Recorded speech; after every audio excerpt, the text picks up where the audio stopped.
Je suis journaliste, j'adore le cinéma. Je pense que le cinéma peut déplacer les montagnes. Je pense que le cinéma peut changer la vie et changer le monde. Voilà, c'est peut-être une utopie, mais en tout cas j'y crois, dur comme fer. Et je suis vraiment ravie ce soir de vivre ce moment unique avec vous et de vous présenter un grand cinéaste que vous venez de découvrir, Rachid Jaidani. Et nous allons pouvoir discuter avec lui, vous allez pouvoir surtout lui poser toutes les questions qui vous passent par la tête.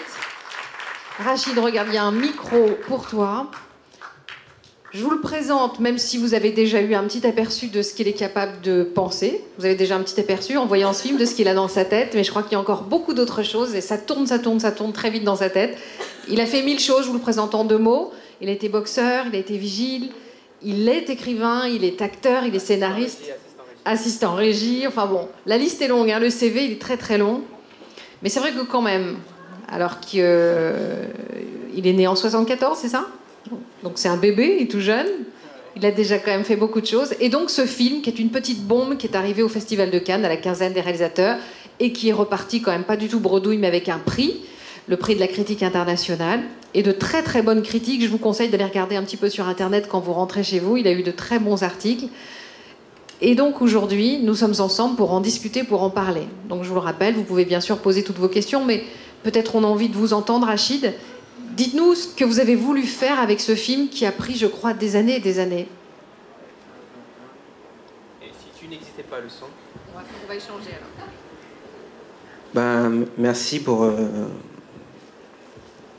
Merci d'être là déjà, encore une fois. C'est jamais gratuit quand on crée de se retrouver ensuite face à un public.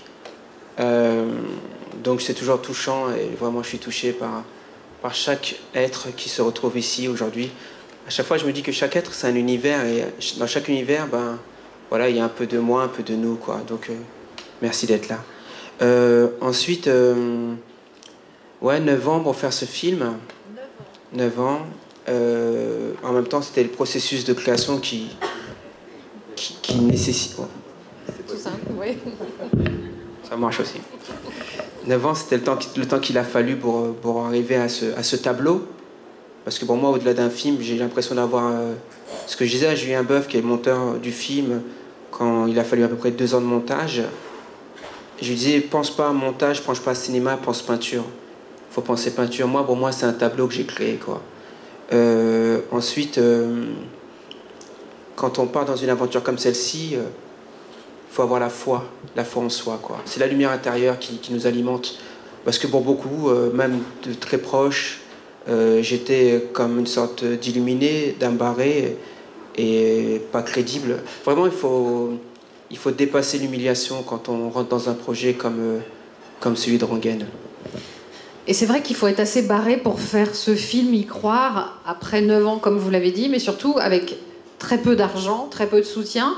Vous dites vous-même que vous êtes un RSA. Qu'est-ce que ça veut dire ? Réalisateur sans argent. Voilà, quoi. C'est une bonne formule, mais qui cache quand même beaucoup de galères. Ouais. Ça a été difficile quand même de faire ce film, tourner à l'épaule. Ouais. Le fait d'avoir peu d'argent, ça induit des choix de réalisation ? Ben, ça induit l'esprit du braqueur, quoi. Et comme on vient de la rue, on sait comment s'y prendre, de façon poétique. Ça veut dire que, comme je disais tout à l'heure, c'est pas la première fois que je me retrouve ici, à l'ICI. Et la première fois que j'ai mis les pieds ici, il y a 4-5 ans peut-être, donc je revenais de temps en temps en repérage pour essayer de voir comment j'aurais pu braquer ce lieu, mais c'était un peu compliqué. Parce que comme le film se passait pendant le Ramadan, j'avais essayé de m'introduire, mais c'était pas facile. Et en même temps, il faut aussi laisser une grande place à l'imprévu. Et en même temps, ma petite voix intérieure me dit c'est Isabelle que tu as en face de toi, Rachid. Je pense que tu es vraiment en train de faire du cinéma parce que depuis très jeune, avant même d'ambitionner d'être réalisateur, quand j'avais le privilège de vous voir en train d'animer ces grandes émissions sur le cinéma, autour du cinéma, en dehors de la beauté de vos pixels et l'intelligence de votre propos, je me disais, waouh, c'est ça le cinéma. Ça veut dire que quand cette femme est à côté de toi et te parle de cinéma, t'es un réalisateur. Et je suis vraiment Mais parce que l'histoire de...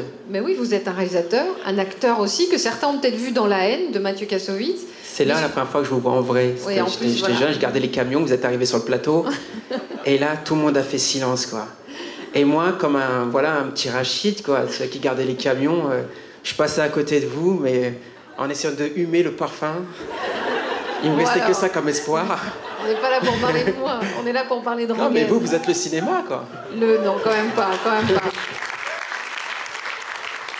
Alors, après 9 ans de galère, le film va bientôt sortir, au mois de novembre, si ma mémoire est bonne.